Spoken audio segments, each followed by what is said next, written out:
그러니까 오늘 교회 직원 세 번째 시간인데 보통직 두 번째로 봅니다. 특별직은 신약에만 있었죠. 사도, 또 선지자, 그리고 전도자. 이런 사람들은 예수님이 뽑은 직접 제자나 또 바울이나 예수님의 제자를 도왔던 전도자들, 디모데, 실라, 누가 뭐 여러 사람들 있잖아요. 그런 사람들. 그리고 선지자는 구약에서도 있었고 신약에도 존재했던 직분이다. 그러나 지금은 성경이 완성된 다음 66권이 완성된 다음에는 지금은 이런 특별직은 없다라고 말씀을 드렸고, 그래서 우리가 성경이 있는데 보통직에 대해서 보죠. 성경에 있는 보통직은 장로, 감독 있죠.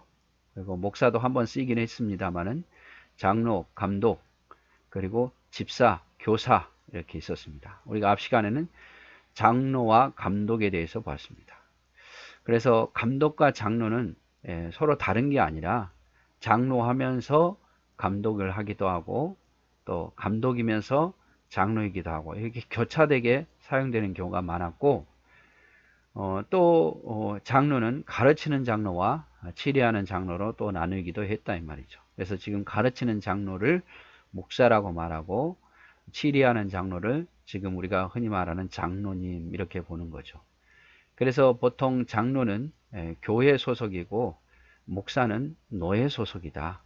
그래서 장로는 교인들의 3분의 2 투표를 얻어서 교회를 다스리는 일을 하고, 목사는 교인의 3분의 2 표를 신임으로 얻을 뿐만 아니라 노예 소속이기 때문에 목사님이 이런 목사님을 우리 교회에 보내주십시오 라고 노예에 청원을 하죠. 3분의 2 투표를 신임을 얻고 그래서 오는 거예요. 그래서 목사는 교회의 대표이고 장로는 교인의 대표다 라고 말씀을 드렸습니다.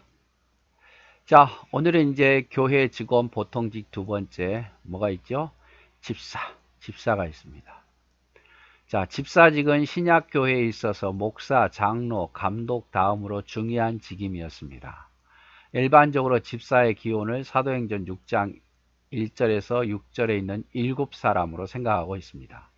집사도 교회에서 선출하여 세웠으며 그 자격은 성령과 지혜가 충만한 자로 도덕적으로 흠이 없어야 되고 칭찬 듣는 자여야 됐습니다. 그래서 집사를 뽑았죠. 집사. 여러분, 우리 사도행전 6장에 보면 왜 집사를 세웠는지 잘 아시잖아요. 이제 사도들이 이제 하나님의 일을 하는 데 있어서 말씀 가르치는 일과 기도하는 일 외에도 구제하는 일을 또 도왔습니다. 구제하는 일에 서로 이게 불평이 많고 서로 뭐라 해야 될까요? 헬라파와 히브리파 사이에 어려운 문제가 생기니까 사도들이 생각하기를 우리는 말씀 전파하는가 기도하는 일도 바쁜데 이렇게 구제하고 교회를 돕는 사람들 세우자 해서 7집사를 세운 거잖아요. 그런데 그 7집사가 성령과 지혜가 충만하고 도덕적으로 흠이 없고 칭찬되는 자 중에서 뽑자 해서 7집사를 뽑았습니다. 거기에서부터 이제 집사의 기원이 시작된 거예요. 이 집사도요, 선출해서 세운 거예요.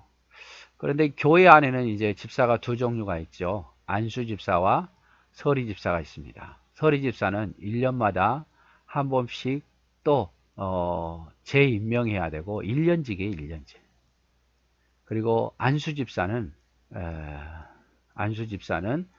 뭐냐면 평생직이죠. 안수에서 그것도 3분의 2 표 이상을 얻어서 안수에서 세우는 거예요. 그래서 교회에서 투표해서 세운 직분은 장로하고 그 다음에 안수집사하고 권사하고 투표해서 뽑는 거예요. 3분의 2 이상을. 물론 뭐 협동권사나 이런 분들은 이제 투표를 안 하고 당에서 임명을 합니다만은 원래는 안수집사, 권사, 장로는 투표를 해서 세우는 거예요.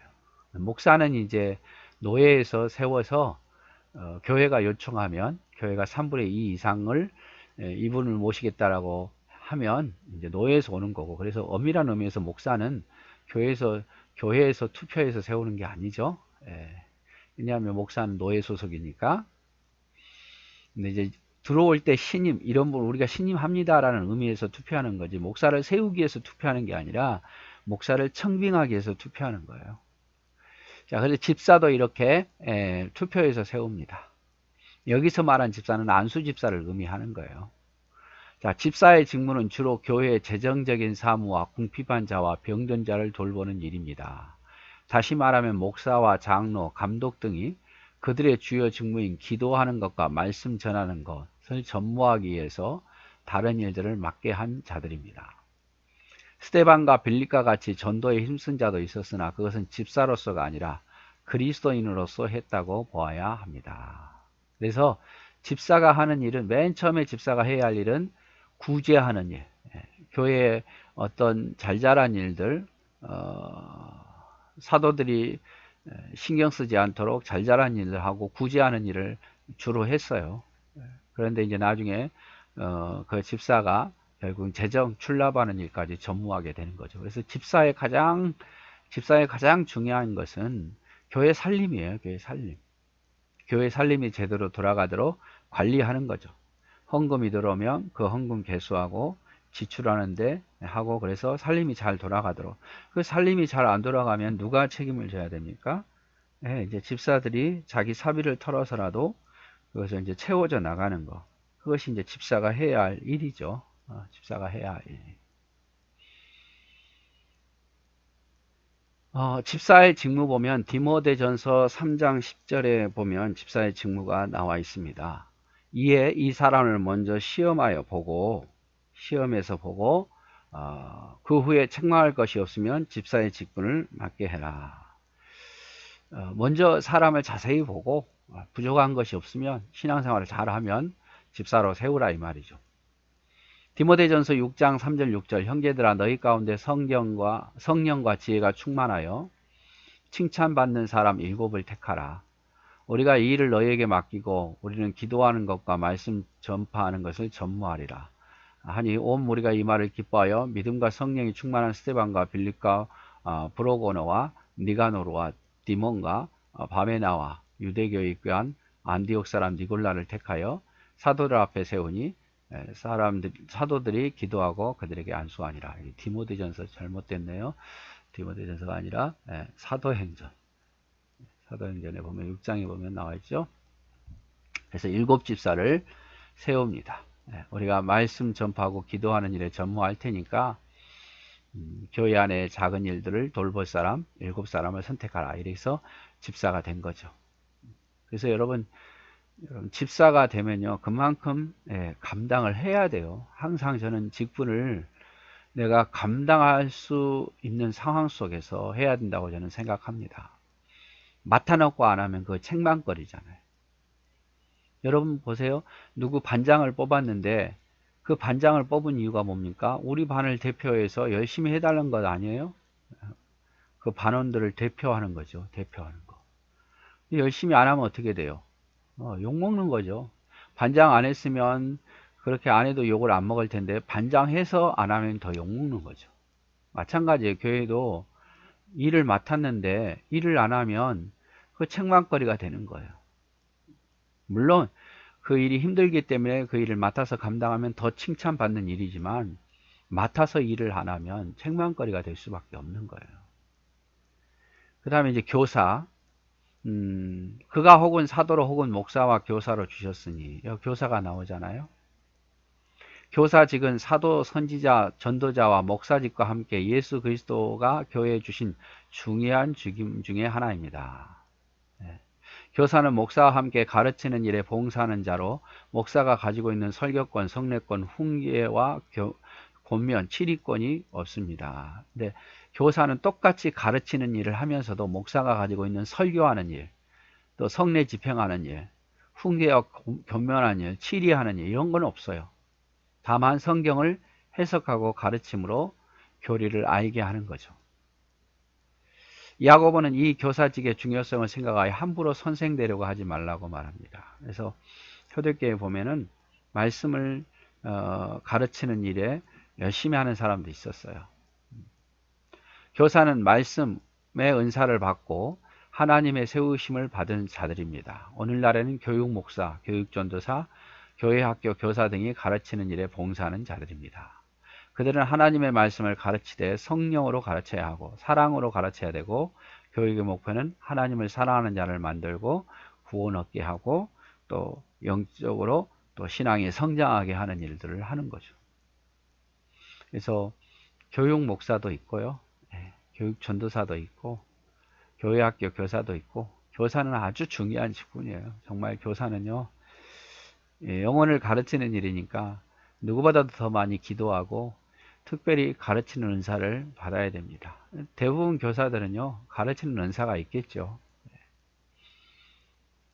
자, 그 다음에 이제 마지막으로 직원의 임무.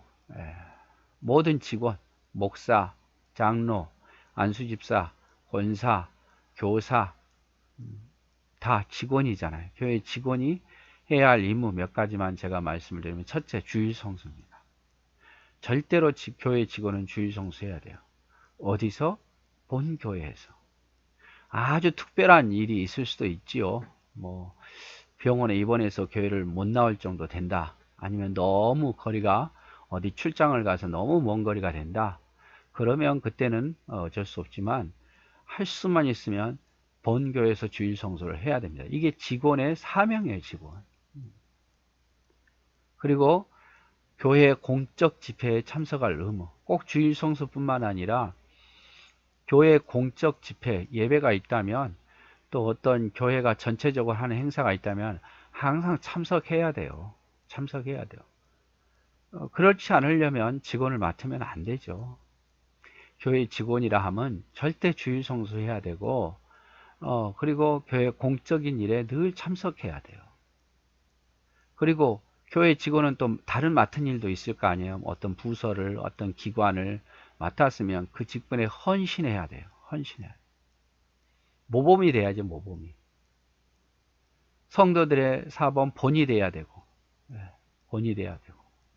그래서 성도들의 본이 된다는 것은 여러 가지가 있어요. 주일 성수도 본이 돼야 되고 또 예배 드리는 모습도 본이 돼야 되고 헌금하는 일도 본이 돼야 되고 모든 게 본이 돼야 돼요. 본이 안 되면요. 누구나 그래요. 다 누구나 쉽게 일하고 싶죠. 보면서 아 저렇게 해도 되는구나. 저래도 장로가 되고 저래도 안수집사가 되고 저래도 권사가 되는구나. 이렇게 생각하는 거예요. 여러분. 그러니까 정말 헌신해야 되고 본이 돼야 돼요. 기타 교회 정치 원리, 정치 체제, 교회 권징에 대해서는 앞에서 했던 헌법 교회 정치에 대해서 참고해 주시고요. 아무튼 교회 직원이 된다는 것은 영광스러운 일이지만 그러나 그 영광이 영광 되려면 잘 감당해야 됩니다. 그 영광스러운 직위를 하나님 주셨는데 감당 못하면 오히려 내가 안 하니마 더 못해요. 그러니까 여러분 직원이 되시려고 하셔야 되지만 감당해 줘야 돼요. 주일성수 모든 일에 본이 돼야 되고 모든 교회가 일에 함께 참여할 수 있어야 돼요. 자, 여기까지 교회 직원에 대해서 같이 보았습니다. 감사합니다.